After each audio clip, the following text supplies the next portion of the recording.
Bobby. Welcome to Lions Park.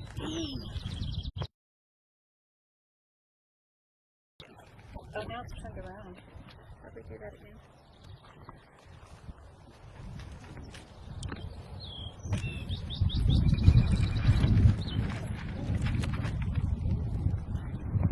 Hi, it's Bobby, and welcome to our Facebook Live on this awesome Friday day. And we are out here with the horses and some awesome volunteers. And this is Meg, our volunteer coordinator, and she's holding our Help Us Hang In There.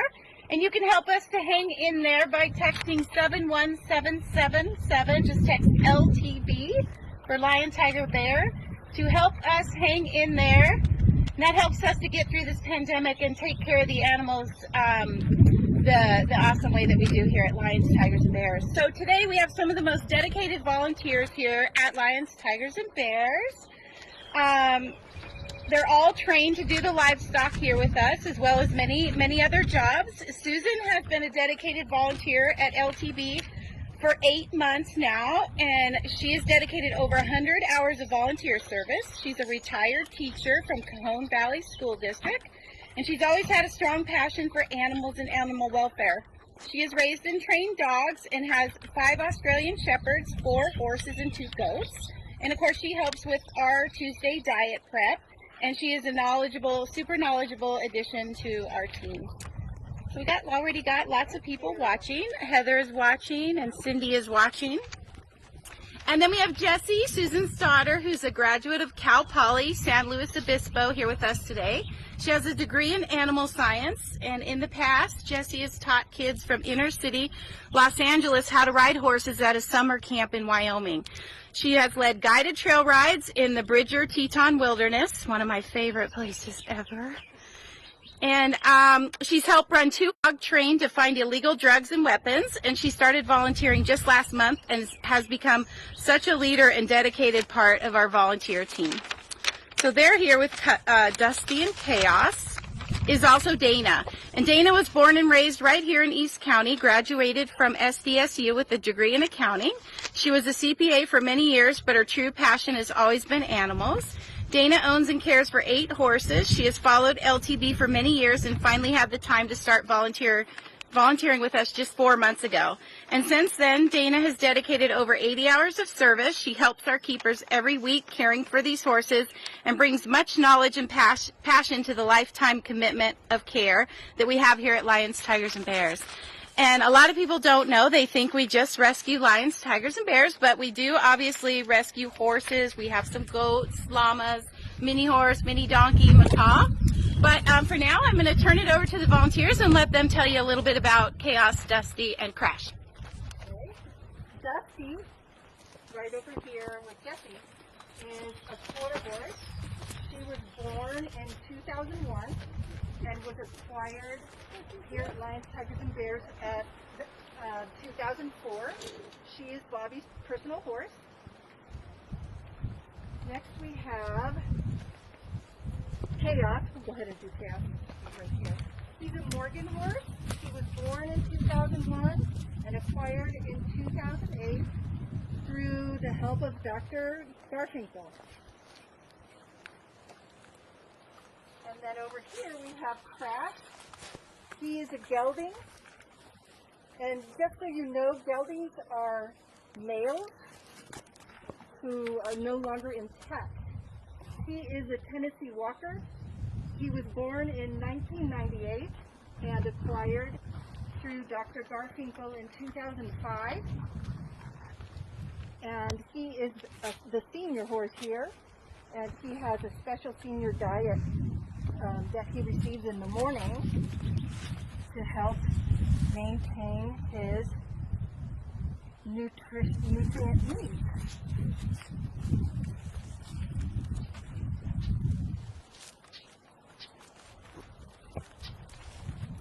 Alright, so we will groom the horses and talk a little bit about the care of them and what it takes to take care of these horses.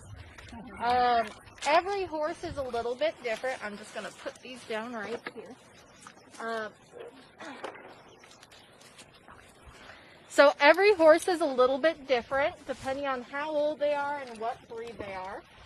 But when it comes down to it, the basics of care involve brushing, feeding, watering, taking care of their feet, and ensuring that they are getting all the care that they could need. So right now, we are currying out Chaos, and this helps remove some of the dead hair and the hair that's coming off, because right now we're going through quite a drastic temperature change, and it's getting a lot warmer.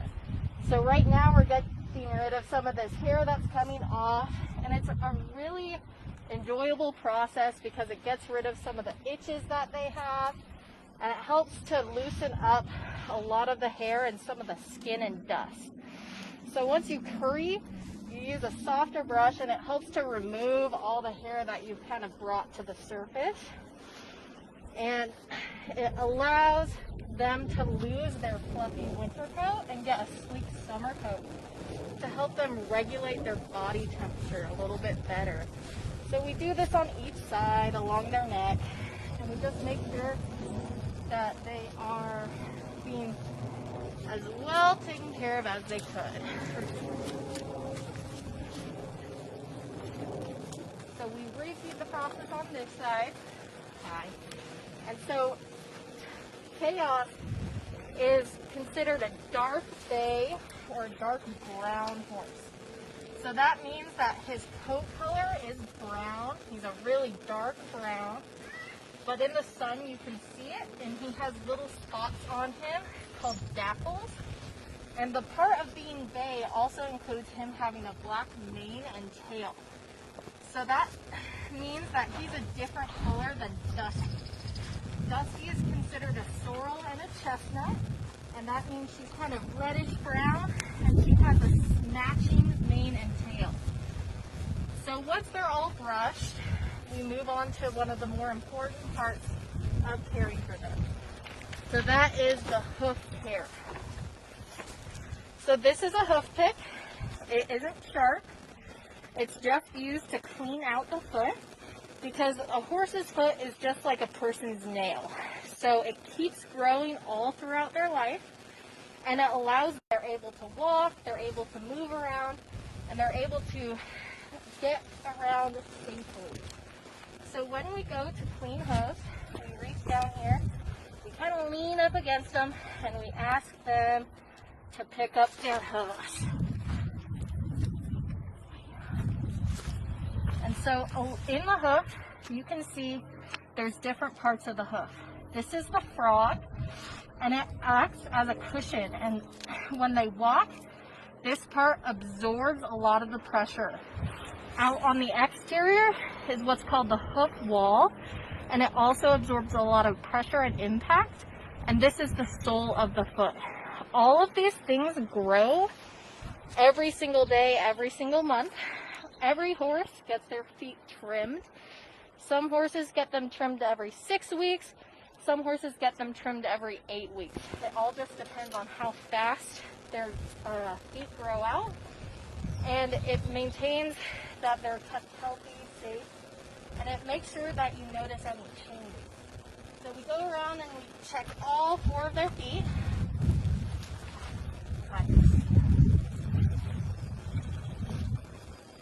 His feet are pretty clean because they were just trimmed the other week, and it's pretty dry and it's not that muddy out here.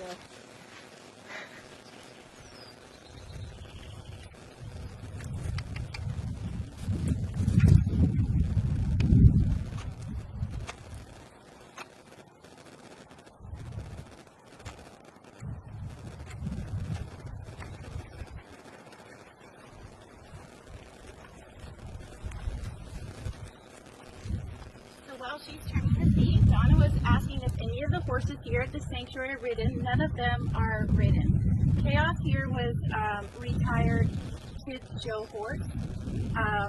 He cannot be ridden anymore. He gets too limpy, too sore, and too lame to be ridden, so he just gets to live out his life like a horse here. And same with Crash. Crash also, all 3 of these horses do not get ridden out of the sanctuary, nor can they, mostly due to leg and neurological problems like Crash has. Crash is actually, and some of you watching might remember, and you might even have helped us as a donor, and thank you very much. He's actually been to the animal hospital twice in he's doing really, really well. We honestly didn't expect him to live this long.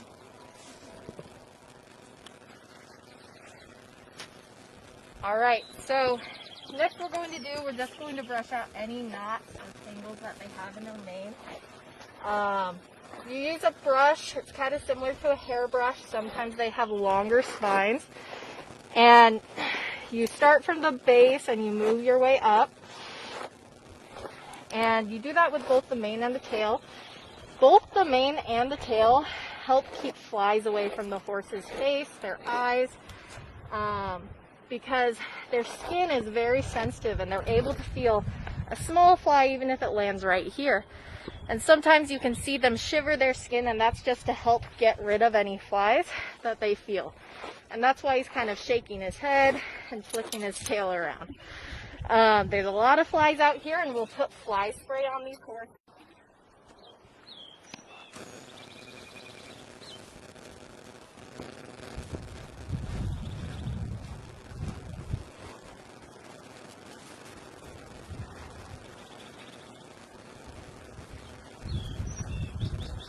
Alright, so here you have some fly spray. And this is used to help get rid of flies, mosquitoes, and gnats. Sometimes there's little tiny gnats that like to bite inside their ears and on their skin, and this helps to keep them away. So what we'll do, I'm going to move around to the other side of Chaos really quick. I'm going to kind of let him sniff it, see what it is. I'm going to spray once over here so he hears it. And then I'm just going to work on putting it on his legs and work his way up along his neck, chest, and back. And so we repeat the process on both sides. We try to get as much coverage as possible so those flies can stop bugging him. And whenever I'm moving around, I let him know where I'm going. Hi, Nancy. Nancy from Tyler, Texas. Hi, Mike. Hi, Garrett. Hi, Adam. In the horses, okay, they're asking in the wild what they would do for their hooves. So in the wild, the horse's hooves will kind of break down and chip away naturally. So in the wild, they end up going across a lot of rock and a lot of rougher terrain, and they end up getting chipped away over time. And it isn't as smooth or as neat as these guys look, but they maintain themselves really well out in the wild. In captivity, a horse's lifespan normally ranges upwards of 20 years, sometimes exceeding 30 years. It all depends on the horse, how healthy it is throughout its entire life. Out in the wild horse's lifespan is probably cut in half, and oftentimes it's because not only the feet can cause lameness issues as they get older, but a horse's teeth also needs to be taken care of. Horses' teeth continue to grow out throughout their entire lifespan, and frequently vets come out, check the teeth, pull any teeth that might need to be taken out, and other times they do what's called floating the teeth, which means just filing down any sharp edges, because it can make it difficult for a horse to chew and swallow and process its food. Hi, Louise. Hi, Gabby. Does anyone else have any questions? Any horse questions?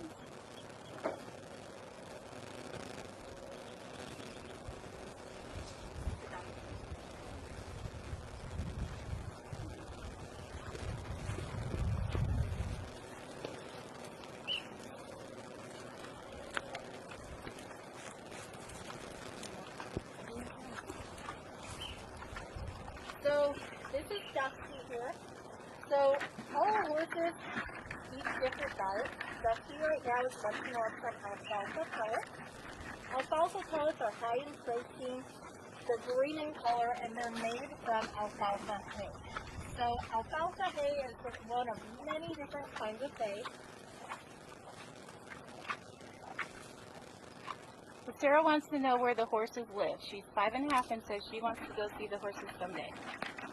Alright, so the horses live in a big pasture that's 10 acres. There's lots of hills, trees, and grass for them to eat. And they live at lions, tigers, and bears.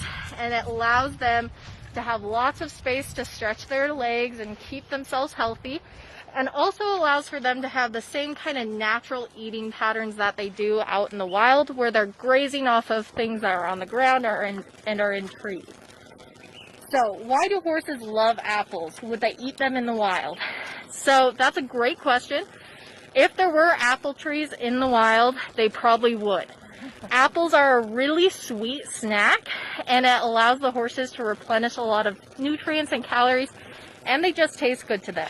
It's the same thing with carrots. It's a change in diet. They like to try new things sometimes, and they like to kind of explore different things. They like apples, carrots. Some horses might even like tangerines and cuties. It all depends on the horse. Sometimes you'll see people giving them peppermint, sometimes sugar cubes, and a natural diet doesn't have a lot of sugar or sweet in it, so they really like the extra taste because it smells good and tastes good.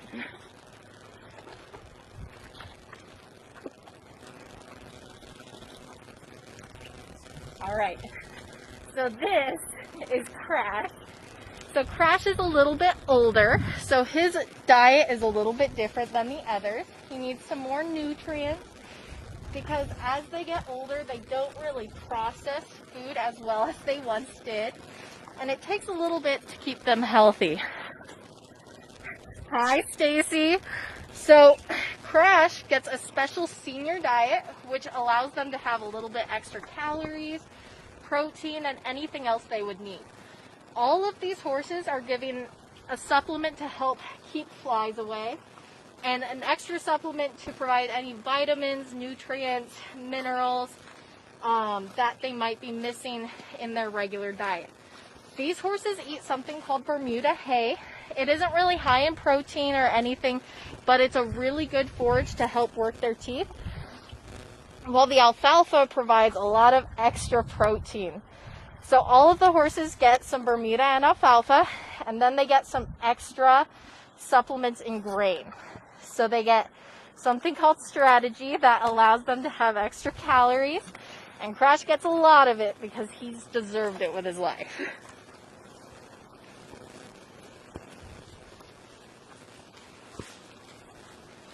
So just like with dogs, horses have different breeds.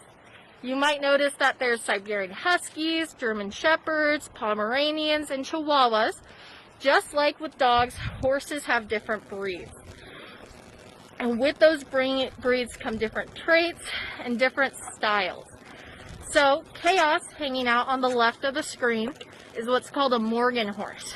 He's a little bit more compact, a little bit shorter, and he's very refined. And then if you look at Dusty, Dusty is what's called a quarter horse.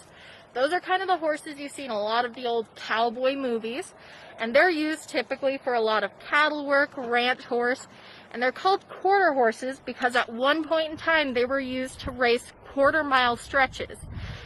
So in a quarter mile, a quarter horse is extremely fast, but over longer distances, they aren't as fast.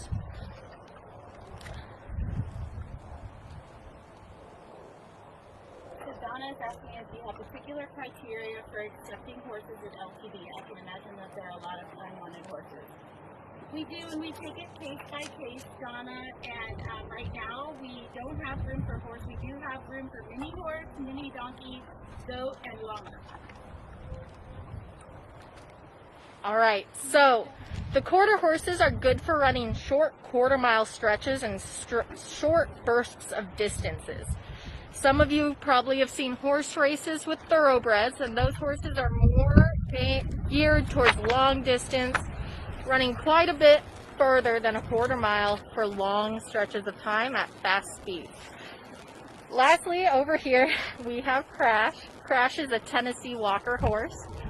So in a subcategory of horses, there's something called gaited horses. It means that when they move, their feet go at a different beat than other horses.